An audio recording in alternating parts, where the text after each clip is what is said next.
Okay, we're now recording, and I'm going to turn my screen on and welcome everybody to the webinar on detection of rating complexity. I'm Bob Holmes. Joining me making the presentation today will be Brian Loving and Liz Hiddle. And Brian has written the scripts that the beta scripts that we are using to try to help you detect complexity. And Liz will be speaking later on about how we're, involving AQUARIUS, or how AQUARIUS can, what the state of AQUARIUS is in terms of accommodating complex ratings, and maybe even talk a little bit about maybe what the future is going to be. The issues are that all streams have rating complexity because of hydraulic control changes, bed changes, and/or stream hydrodynamics. All streams, especially when we talk about rating complexity due to the hydrodynamics, it's when the channel control is in effect. This hydrodynamic complexity is often ignored because it's small enough that it's well within the air bars of the discharge measurements. And we've gotten away for years with being able to ignore it, even on those sites that we don't ignore now, simply because they averaged out when we did daily value discharges. So now that over the last 15 years or so, that unit values have become the primary product that people are interested in many cases we're finding that we can no longer ignore it, and we have to figure out how to deal with it. As we look at this, the question is, are we collecting the proper data both on the rise and fall? Do we have enough rising and falling limb types of measurements that we can even assess whether we have complexity? And then can we develop automated tools to help you detect the complexity along with your own judgment as you look at the data? Today's webinar is put together by the Office of Surface Water and the Water Science Field Team to introduce the complex rating issue to you, the centers, and to enlist your help in assessing the magnitude of the problem and help with the tools and guidelines to develop and deal with complexity. I'm going to talk about overview of the ratings and rating complexity today. I'll give you a quick one or two slides on idealistic ideas of dealing with and detecting rating complexity. Then Brian Loving will talk about the beta scripts that have been developed and to detect the complexity, and the issue about assessing whether we have enough data with the scripts that he's also developed in terms of looking at, do we have a bias towards only rising measurements or only falling measurements, or maybe we're doing really great on the floods and just getting out there on the crest. And we'll discuss that, and then Liz will talk about the complex ratings in AQUARIUS, and then I'll come back and discuss the next steps. As we look at it, what you see in front of you is a traditional monotonic single-valued rating curve where you get section control, which is a function of the head over the weir or the riffle or whatever to 3/2 power, and then as we move into a dominant, the control is dominated by the channel.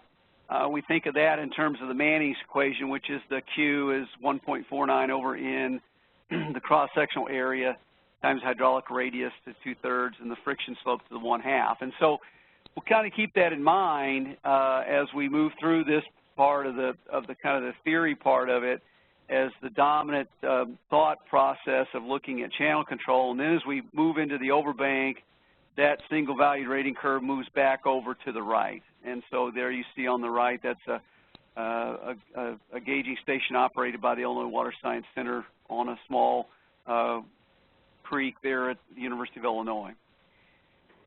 We have a lot of evidence where these single valued rating curves do quite well in the channel and the overbank, and this is an example from the Big Creek at Pollock, Louisiana. You can see here, obviously, we get the scatter. That's usually when we think of the work effort. It's down in that low flow type of range where you get the section control moving around, and we have to do a lot of extra work. As I've mentioned, natural rivers always have complexity and are never truly monotonic for the channel control conditions. And as we think about that and that complexity, we've got really three main areas. And I'm only going to talk about one in terms of the theory part, but you know, you already really, you know, preaching to the choir here when we talk about the physical hydraulic control changes due to certain factors. Here's a levee break, you know, you've got ice, you've got debris buildup.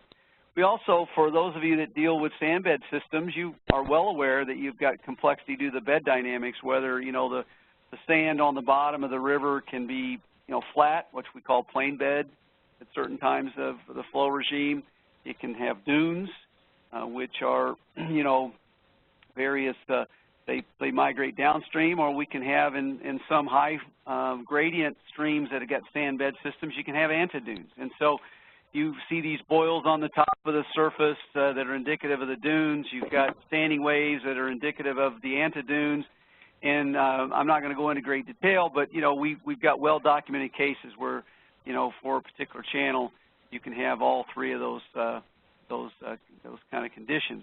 What I'm going to spend the majority of my time is talking about the complexity due to the hydrodynamics. And here we're talking about that friction slope thing from the Manning equation being a differential equation here, which I'll just briefly touch on, and I don't want to panic anybody. We will not spend a lot of time talking about it, but it's just to kind of get your mind wrapped around the idea of this rating loop issue. As we look at things, if you've got a monotonic single-valued rating curve, and here down the lower left is an example from the Missouri Water Science Center, we think of the Manning equation and this friction slope term, S sub F. That's really what we're kind of using to look at this issue. And if we have a single monotonic rating curve, we're making the assumption that that friction slope is approximately equal to the bed slope. And that works in some cases, and this one it works quite well. But when we don't have a uniform flow condition that we can get all, you know, the unsteadiness and things like that, we look at this. This is the St. Venant momentum equation, which we can, it's broken out by the various factors that influence this friction slope. It's influenced by the bed slope, S sub O, but then it's also influenced by the pressure term, which this is basically this dy dx, or you know, partial differential of the depth with respect to x. All this is, this says that the depth, how does it change with respect to longitudinal distance along the channel? So you know that you do have depth changes as you go downstream, and so that's how that contributes. And then you've got this term called the convective acceleration, which in that sense, because our channels are non-uniform, you have areas where it constricts or it expands. That's basically the change of velocity due to that constriction and expansion as it moves downstream. So don't let this differential equation scare you here. And then the last term here is the local acceleration. That's basically due to the unsteadiness of as the flood moves through. You get the velocity changing as you go through from the rise to the crest and then back down to the fall. And if you look at this down here, this shows the, you know, traditional loop rating curve that's purely due to the hydrodynamics of the stream. So, you know, I get it when I talk about complexity, people say, well, you know, I don't really have complexity. I know, because I don't have a floodplain and I don't have, you know, a lot of storage issues, because in Kennedy and the TWRIs, you know, I think we've made a little bit of a mistake in terms of overemphasizing, and when we talk about loops, we overemphasize this issue of storage. And people say, well, I have no storage. Why do I need to worry about that? And so what I've done is, back some months ago, almost a year now, I did just a little numerical experiment where I took just a plain, uniform rectangular channel, which was 100 feet wide, and you can see that here on the right, and I essentially made it about 6 to 7 miles long, and at the upstream end of it, I added this hydrograph right here. And you can see it goes from a little bit above zero at a base flow up to about 6,300 CFS, then it declines back down here, and it basically is over a 3 or 4 day period. And I ran that through HEC-RAS unsteady flow model, and just basically looked at what would the rating loop look like a few miles downstream. So I have an inflow hydrograph 4 or 5 miles upstream, and then downstream at a particular location, I looked at the stage discharge, which the HEC-RAS unsteady does quite a good job of modeling the unsteady hydrodynamics. And if you could look here, if I have a slope of the bed, just a uniform slope of 1 foot per mile through that reach, you can see as I rise, come into the rise, and back during the fall, I have this, classical loop rating. And this has nothing to do with water going into storage, so the channel is uniform, and it has no overbank, and I kept the flow within the banks of the channel, and that's purely the hydrodynamic effect on the loop. If I increase that slope to 5 feet per mile in blue, you can see that that loop starts to collapse a little bit. But if I say that same 5 feet per mile increased slope, but I basically really increase the rate of rise on the hydrograph, you can see that that loop gets wider once again there in red. So the take-home point here is you don't need storage to get loops. And also, as those of you in low gradient stream situations will recognize, that typically you're going to have more problems the flatter the gradient on your stream. And so this is something that's fairly well known. You get up in the mountains of Colorado, and you're not going to have too much in terms of loops from basically the dominant term there, the dy/dx. But depending on the unsteadiness of your stream as it has a flood wave move through, you can still get some complexity due to the unsteadiness alone. All right, so at this point I want to talk really quickly. So that's sort of an overview. I want to talk a little bit about the idealistic ideas as Brian and the water science field team and a few of the rest of us got together and started talking about how do we come up with a beta script or a script that would help the water science centers detect loops or complexity. We started to think theoretically what we would see.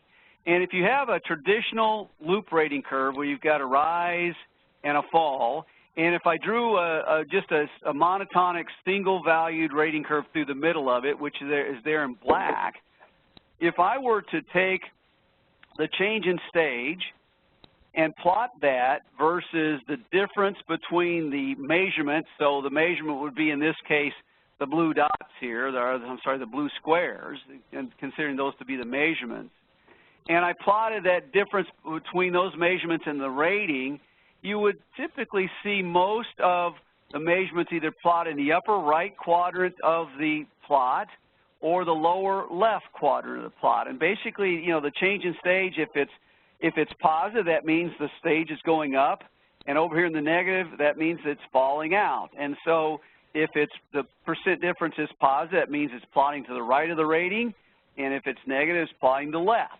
So with that, that's what we started as a basis for when Brian started developing the scripts.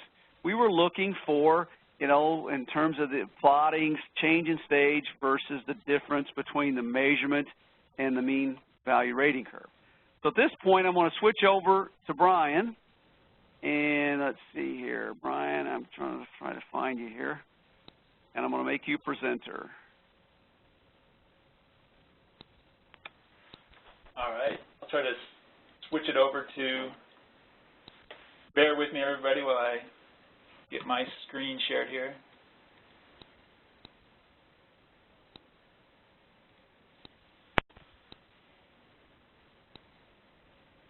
All right, how's that? Can you guys see that? Yes, I can see it. Okay. All right.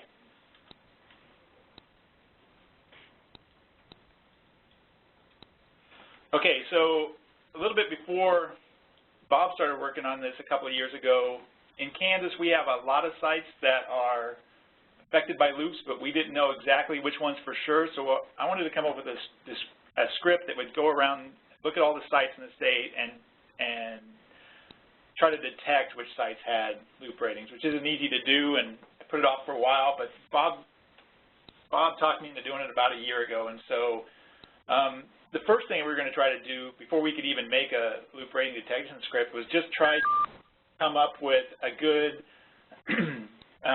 gauge height rate of change to be associated with each discharge measurement.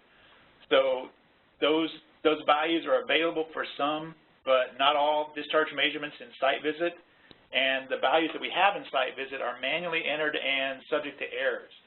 So it's also the site visit change in gauge height rates associated with discharge measurements are tied to the discharge measurement start and end times, which often isn't appropriate for identifying loops.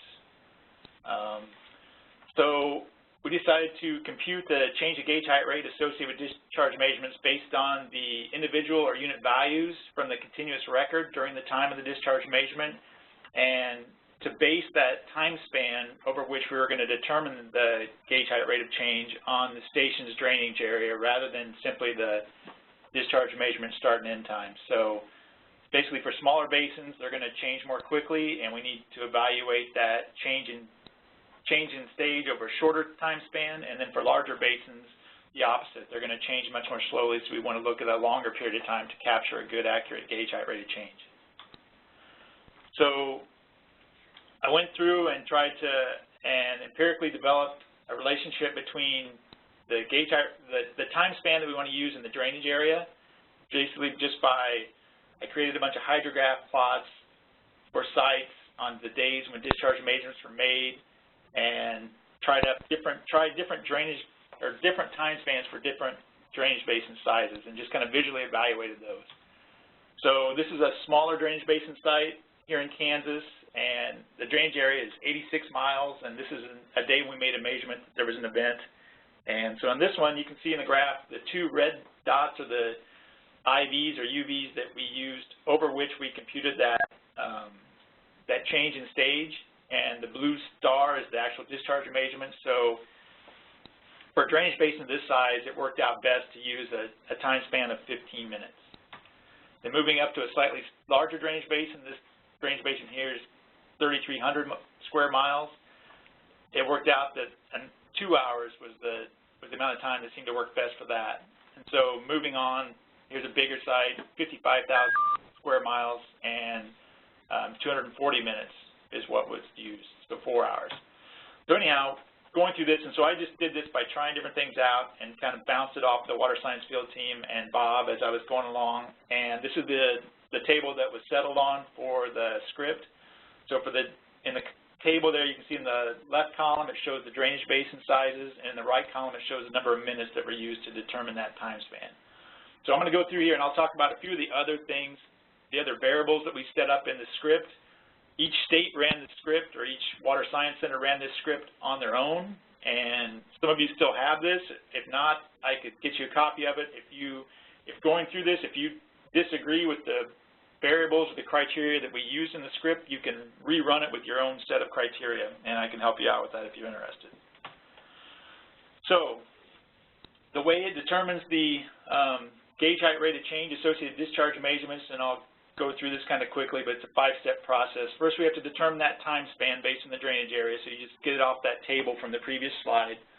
And then next, you find the nearest individual or unit value stage to the measurement mean time that is half of that time span after the measurement and then half of that time span before. So, so you can get that full range that's centered on the measurement time. Then you just take the stage and time from step 2, or excuse me, from step 3 there, the stage and time before the measurement, and you subtract those from the ones after the measurement, and then you convert, those values are converted to a stage rate of change in feet per hour. So regardless of how many minutes that time span is, we're going to convert everything to rate of change in feet per hour. All right, so that was the first step, and that was, originally that's all that Bob asked me for, but then I thought, all right, once we've got that gauge height rate of change associated with the discharge measurements, why not try to see if we can detect a loop rating on a national scale by comparing those rate of changes to the shifts or percent differences that we have. So the steps in that process were to determine which discharge measurements to use, in the evaluation, which I'll talk a little bit about, to compute the gauge height rate of change and percent difference for the discharge measurements, and then to plot those in some way to make it possible to visually identify potential loop ratings, and then, if possible, to identify any common numerical characteristics at the sites. So, we might look through several hundred rating curves and say, all right, I noticed that they have these numerical qualities whenever they have a visually identified loop rating. So once we have that, then we can take and search through the entire country through the database and try to find all of the sites that potentially have loop ratings. So the stations that are included in the script are, for it to be included in the script, it has to have a stage discharge rating available in our ratings depot at the time the script was run. So back last year in August, it was kind of August, September timeframe when everybody ran the script, and there were almost 10,000 sites in the country that had stage discharge ratings available. The site also had to have at least 4 script-eligible discharge measurements, and I'll explain what those are coming up, but that cut the list almost in half because a lot of sites just didn't have measurements with enough rate of change or whatever the criteria were. So these measurements that were included in the script, of which you had to have 4 at the site for that site to be considered, the measurements had to be made on or after January 1st of 1990, and one of the main reasons for that is most states don't have UV data from before that time period. The measurement needed to be marked as used in site visit for these newer measurements that have that flag. It had to have a discharge of greater than or equal to 60 CFS, and we just had to pick some sort of criteria, but we're looking for, as Bob explained, you don't want low flow section control type measurements. You're wanting higher flow, so we just made the cutoff nationally for every site at 60 CFS, had to be greater than that. Also said that that discharge measurement had to fall in the upper 70% of the total rating length. So if you plot out your rating curve on a piece of paper and you follow that discharge scale on the bottom and you say, all right, from the left edge to the right edge, it's 10 inches long, we're going to take the right 7 inches of that rating curve, and it's going to be a measurement that falls in that part of the rating. The measurement had to have a date and time associated with it, had to have a mean gauge height associated with it. It had to have a mean gauge height that was included in the range covered by the current rating. So if the current rating only goes up to 10,000 CFS and you had an old measurement of 20,000 CFS, it was not included because I didn't have a way to compute the percent difference for that one. And I'll talk about why I used the current rating a little bit later. It has to not have a control code of heavy debris or anything with ice in the name. So any kind of ice measurement or heavy debris measurement was not included in the evaluation. And it had to have an associated stage rate of change of greater than 0.05 feet per hour, either positive or negative. So if there wasn't much of a rate of change, then we didn't want to include it. All right, so then the method of the script was to go through and take those gauge height rate of changes that were computed as we described earlier, compute the percent difference of the discharge measurement from the rating active at the time the script was run. We didn't go back and try to figure out what rating was active at the time the measurement was made. There are advantages and disadvantages to doing it both ways, but the main thing is that it's much more complicated to try to pull those ratings and get the old ratings in there, so I chose to just use the current rating. And then percent difference is computed using that equation, that simple equation that we always use, measure discharge minus the current rated discharge divided by the current rated discharge. So again, it's percent difference from the current rating. All right, so then the next thing I need to do is come up with some tools to visually identify loop ratings. And so there is a simple log rating curve and then also a quadrant plot similar to the one that Bob showed earlier for a site. So on the rating curve, you just simply have that current rating curve plotted up in log space, and then the discharge measurements are in I guess the symbol for them are arrows. So arrows pointed up mean that the stage was going up when that measurement was made, and arrows pointing down mean that it was going down. And then the colors, as you can see off to the right, kind of indicate the rate of change. So if it was headed up really fast, it's blue. If it was headed down really fast, it was red.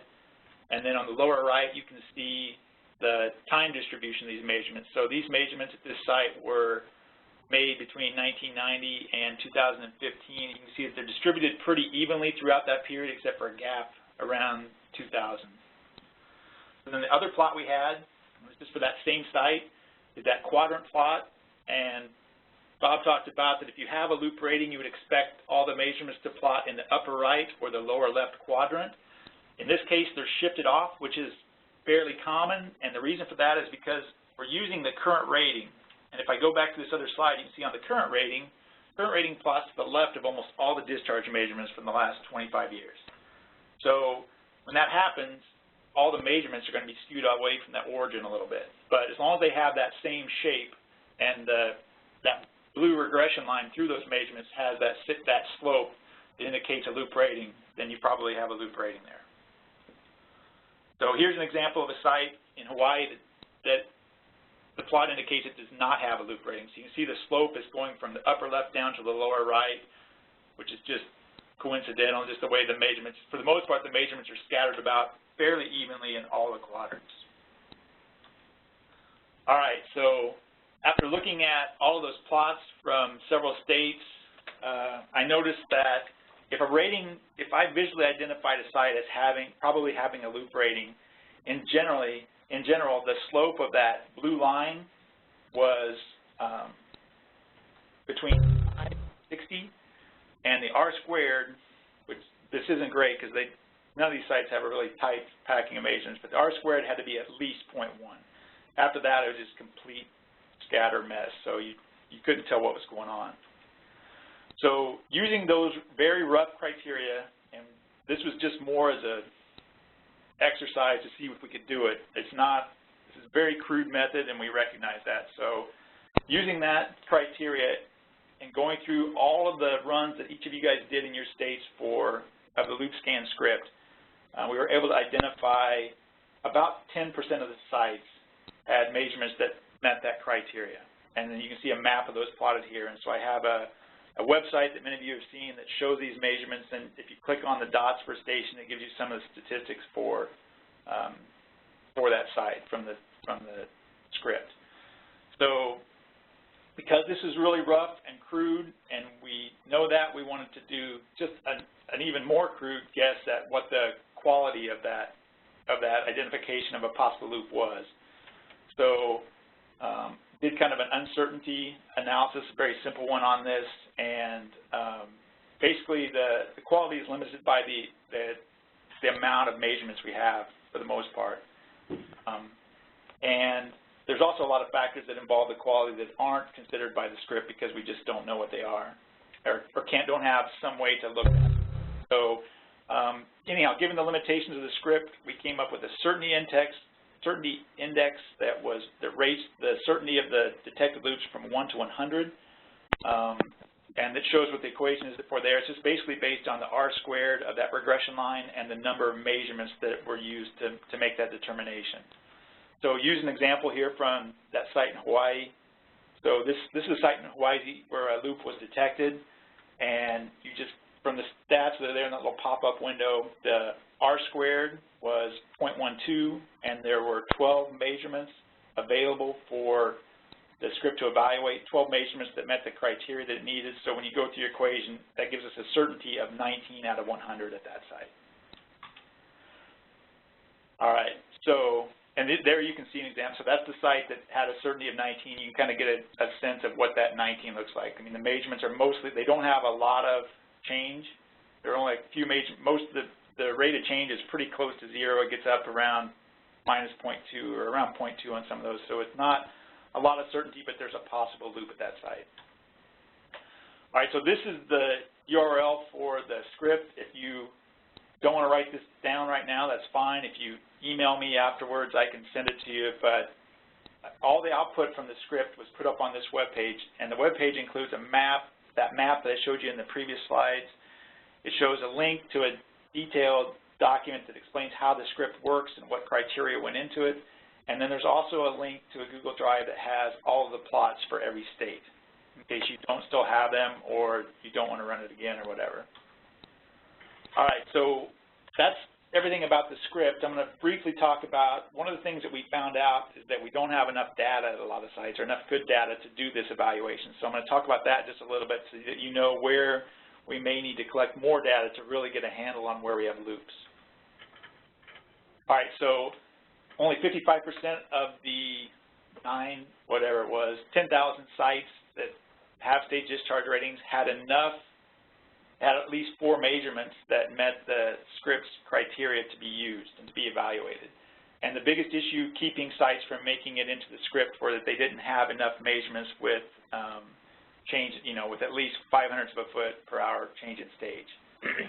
This is understandable because some sites are regulated. Some sites have a snowmelt hydrograph where they don't change that fast. Some sites may be just so big that some sites may have been excluded from the script. They don't have change that fast. They're just a really big basin. So there weren't enough measurements. The other problem was there was a definite bias that we found on changing stage measurements being made on the falling limb versus the rising limb. So nationally, looking through all the discharge measurements we had with change in stage, there are sites or measurements are 3 times as likely to be made on the falling limb of a flood wave than on the rise. And I think that this is likely due to the fact that in most streams, the rise of flood wave takes less time than the recession. So you see here this example of 2 floods we have come through in Kansas last year, and the time that it's on the rise is much shorter than the time it has on the fall. So also on that web page that I showed the URL for earlier, we've got all of the sites plotted up there showing whether they have a rising limb, a rising limb bias, a falling limb bias, or the measurements are pretty well balanced at that site. And this is only measurements that actually have a change in stage. So again, what we found there, you can see on the table up there on the top right, or that list, I say 4% had a strong rising stage bias. So for strong rising stage bias means that over the 80 to 100% of the measurements were made on the rising limb of the hydrograph.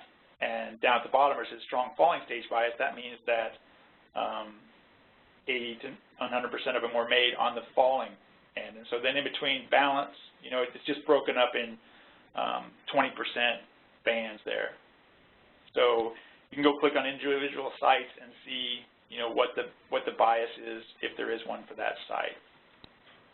But yeah, basically what we found is that we need to get more measurements on the rise to better define, nationally, and each site is different, but nationally we need to get more sites on the rise so that we have the data we need to really define loops. So I don't know if we're going to open up questions at the end, Bob? Yes, we'll have questions at the end. I'm going to go ahead and let Liz go, and then we'll have our questions at the end. All righty, that sounds good. Do I sound okay on this? You sound good to me. All right. So let me share my screen. All right. 1 second. Okay. So, what hasn't been talked about yet, this webinar has been talking about and concentrating on finding the loops out there, and now Bob's going to go into what you do about them. But I just want to say here, don't panic, because for anything that you do need to do to modify the rating or adjust your discharges to take the loops into account, you will be able to do this within AQUARIUS. And what I'm going to show here is I'm going to show some examples of the Boyer method to adjust the discharge within AQUARIUS. But you will be able to do other methods as well. So the first thing I'm going to show is that there was really large concerns that the gauge height for the Boyer method was really variable between 15-minute punches. And what you'll be able to do in AQUARIUS is you'll actually be able to smooth the gauge height over that period, or for an hour, or any other appropriate interval that you would need. And so now what I'm showing here is the discharge multiplier. And what you'll be able to do is you'll actually be able to see the discharge multiplier and how it affects stage. So this blue is the multiplier, goes from like 1.06 to 0.94, and this is the stage. And what you can see here very easily is that as the multiplier goes towards 1. It falls from 1.06 to 1 as the stage rises. As the stage falls, the multiplier actually goes between 1 and 0.94. So what I'm showing here is that AQUARIUS is going to give really good opportunity to quality assure the multipliers and the adjustments that you will be using in your computations. You'll also be able to see the adjusted discharge versus the rating computed discharge. And for every discharge graph that AQUARIUS shows, and this is the data correction toolbox, the discharge measurement will be plotted as well. And you can see that in this green dot. And so, again, this is the adjusted discharge in the blue, and this is the rating computed discharge in yellow. And you can easily see the comparison between the two. You'll be able to put these ratings within AQUARIUS, just like you do a stage discharge rating. And what this is going to show is going to show some of the effects of these ratings. And so this is one such rating that we have. The gauge height is on here, and this is what the coefficient looks like as you go from the gauge height of 0 to 50. Of course, it's exaggerated, and the main change is from 10 to 20. And this is kind of what the effect is as you're going from the lower gauge heights, and you can see right here, well, here you're above 20 a gauge height, and so you no longer have an adjustment to the discharge. And you see the same thing on the falling limb.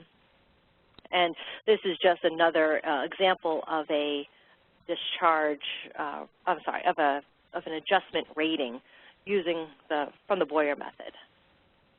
And so again, you know, AQUARIUS will allow this computation on an IV, on an instantaneous value step. And so you won't just have to adjust your daily discharges. You'll be able to adjust instantaneous discharges as well and show that in real time. And I'm going to stay here, and Bob? Okay, thank you, Liz. All right, so if you'll just go to the next slide, then, Liz. What we'd like to see is the center's, in terms of next steps, we'd like to see you evaluate the scripts that, as Brian has presented them to you. We've given out the results, and you can see on the national page that he's put together sort of a broad brush of everything. Now that you kind of have a little more details, the water science field team has independently evaluated your sites, and the specialists have been on the calls. Most of them were on last Monday. I know that Larry is off on a review or something else this week, but he sent me an email this morning saying be sure to emphasize that, you know, that he's looked over them and that he's got some results, and so I know that all the other 3 specialists did the same. And so you need to be looking at those, and you know, we've kind of talked about you know, how to deal with this, and we've had, you know, the biggest issue is raising the awareness among the data chiefs to, you know, look for opportunities to get measurements on not just one side of the hydrograph or the other. We have to make sure that we have enough data to assess the issue. And on those sites that you get suspected problems, you might want to try to get out on a flood event here and there to try to collect data over an entire flood event. You know, a couple measurements, 2 or 3 on the rise, a couple, 2 or 3 on the fall. And obviously, there's limitations in terms of our funding to be able to do that, and we recognize that. So we're not asking you to go out there and go crazy, but that you're aware of the issue. We are going to be developing training classes. We've lost a little bit of our expertise over the years through attrition on things like the Boyer method, the slope station method. I'm working on evaluating a method that was the Weather Service Danny Fred developed back 20-something more years ago. You know, one of the problems with the slope stations is pretty expensive because you have to run 2 sites. The Weather Service had developed a technique using at-site data that's much more robust, or potentially much more robust than things like the Boyer method or the volume storage method, things like that we've already got in the TWRIs. But the bottom line is we're going to try to help you with some training courses, targeted training. We're also going to be working on trying to develop some tools. If we can, Jim Colville was on last week, and we talked about, if this is a priority, we'll really try to push to get those tools integrated into AQUARIUS. That may or may not happen, but at least we'll try to help you develop tools, even if they're in spreadsheet tools or MATLAB tools or whatever it would be. So that's kind of a priority within the Office of Surface Water to try to make sure that we assist you with giving you the proper technical training, and it won't all be OSW folks doing it. There'll be people that we recruit from the water science field team and from the centers that have expertise in these methods as well. And we just want to kind of up our game, so to speak, in the technical capabilities. Lastly, we would like to make sure that you guys give feedback to the data chiefs and to Brian and myself on these things as we look at, how can we improve the loop scan. I haven't talked to Brian yet. It's kind of an effort to rerun all those scripts across the country, but after you go through those one time, we will likely try to, because we had some additional things come in since then, I may try to run those again and work with you, and obviously working with Liz on trying to get these tools and feedback into AQUARIUS. So, Liz, can you go to the next slide? At this point, let's open it up for questions and see if you have any, and go from there.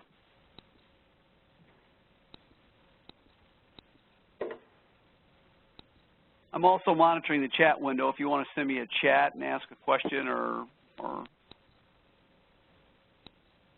Hey, Bob, this is Tom Searle from New Jersey. Hey, Tom. Just a quick question. We have several slope stations down here. Do you know if AQUARIUS is going to be able to handle those off the get-go, or did I hear you correctly that it would not? Oh no, it absolutely will.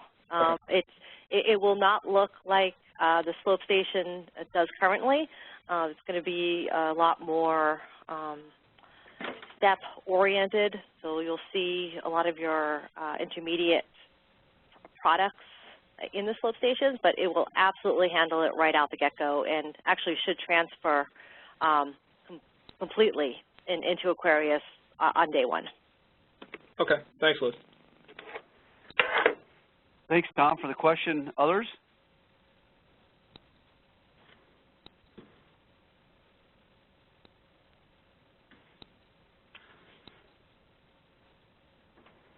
All right. Well, thank you, everyone. I hope this recorded successfully. I'll send out email to the data chiefs, and if you're not one of the data chiefs and you want a copy, want information on the recording, be sure and drop me an email, and I'll make sure you get the link. All right, everybody. This concludes this webinar on complex rating.